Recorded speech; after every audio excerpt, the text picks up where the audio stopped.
This issue of Black Man Tripping is entitled A Quest of an Identity. I have often been challenged by many brothers and sisters for my usage of the word black when referring to us people of African ancestry here in America and Africa and the rest of the African worldwide community. We are black people. I specifically reject the titles Afro-American, Negro, colored, or plain ass American, or progressive, or nigger, or nigga, or any of those other things. I certainly never refer to myself or my brothers and sisters as the N-word. All of the above references have a negative, self-effacing, and denigrating meanings that generally reflect a self-loathing or self-hating, meaning a conscious or subconscious rejection of who we are as African people. Due to our lack of direct cultural ties to the motherland and pervasive ignorance of our traditional lifestyles, we have become disconnected to our original identity, spiritually and mentally, and some of us are so sick that we have tried to physically distort ourselves. Now, I know a lot of you may be feeling me on not identifying with being called an African American because we are not endorsing the U.S., its social, political, or economic policies, nor its historical and continued treatment of blacks and other people of color the world over.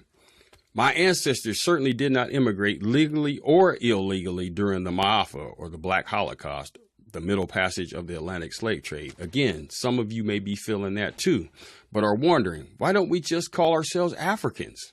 Granted, our direct descendants are from the continent that is called Africa, but there is some question as to the origins of the name and word Africa that I was not readily able to answer. And then there is the inevitable question that some smart-ass African American will ask. Well, what kind of African or where in Africa do you come from or identify with? Because we were stripped of our historical and traditional identities, it is virtually impossible for anyone to say. Some take issue with the word black because in the past, people of European descent have used it in a derogatory manner, such as blackball, black-hearted, blackguard, etc. Or some say that black refers to a color and that when we look into the faces of our brothers and sisters, we see all shades and various hues, which I say is true in both instances. It is true that white people associated negative things and concepts with the color black and black people.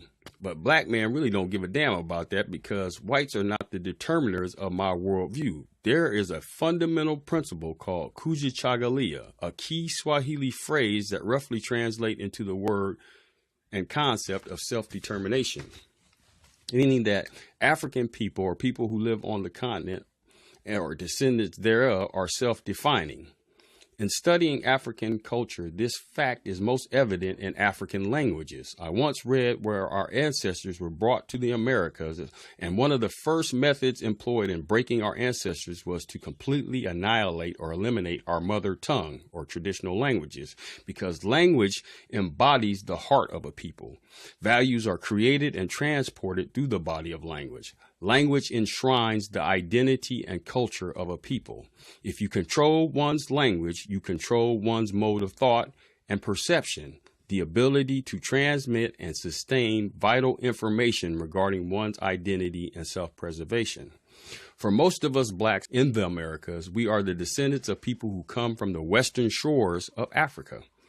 A brief survey of West African languages demonstrates the Yoruba, who live in what is now called Togo, Benin, Nigeria, Niger, Burkina Faso, refer to themselves in their native tongue as Ania Dudu, or the black people.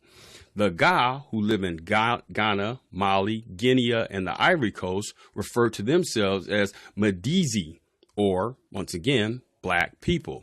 The Hausa, who live in Niger, Nigeria, and Mali, refer to themselves as Baiki Mutani, or, once again, the black people. All of these people who lived on the African continent tens of thousands of years before there ever was a European or slavery or discrimination or racial prejudice, all of them called themselves black people.